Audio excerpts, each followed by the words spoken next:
సత్య వాళ్ళందరూ కూడా బోనాలు ఎత్తడానికి సిద్ధమవుతారు. ఇక సత్య వాళ్ళ చెల్లి వాళ్ళందరూ కూడా బోనాలని అలంకరించి దీపం వెలిగిస్తారు. ఇక దీపం వెలిగించి అమ్మవారికి దండం పెట్టుకుని బోనం ఎత్తుకోవడానికి అయితే వాళ్ళైతే సిద్ధమవుతారు. ఇదంతా చూసి క్రిష్ వాళ్ళైతే చాలా సంతోషిస్తూ ఉంటారు.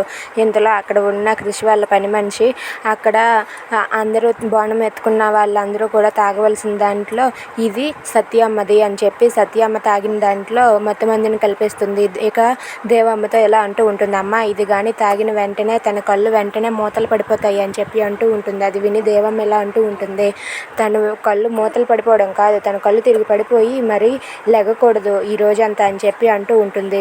ఇక అమ్మవారికి దండం పెట్టుకొని వాళ్ళందరూ కూడా బోనాలు ఎత్తుకుంటారు. ఇక ఒకరి తర్వాత ఒకరు అందరూ బోనాలు ఎత్తుకున్నాక అందరికీ ఆ పంచామృతాన్ని తాగమని ఇస్తారు. ఇక సత్యకు కూడా ఆ మంది కలిపిన పాలన అయితే ఇస్తూ ఉంటారు. అది చూసి దేవమ్మ అయితే చాలా సంతోషిస్తూ ఉంటుంది. ఇక ఆ పాలన అయితే సత్య తాగేస్తుంది. ఇక తాగేశాక అందరూ అలా ముందుకు నడుచుకొని వెళ్తూ ఉంటారు. అమ్మవారికి బోనాలు సమర్పించడానికి అందరూ వెళ్తూ ఉండగా ఇంతలో సత్యకైతే కళ్ళు తిరిగినట్టుగా అనిపిస్తుంది, ఏదో మత్తుగా ఉంటుంది. ఇక సత్య అయితే అక్కడే అలా స్పృహ కోల్పోతున్నట్టుగా అనిపించినట్టు చూసి క్రిష్ అయితే సత్య ఏమైంది అని చెప్పి అంటూ ఉంటాడు.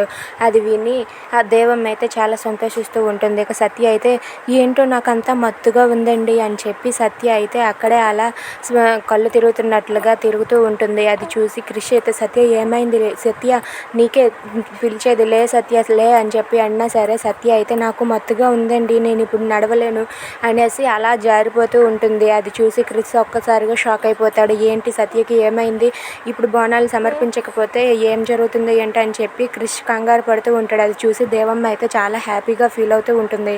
ఇక సత్య బోనాలు సమర్పించగలదా? If you like this video please like, share and subscribe.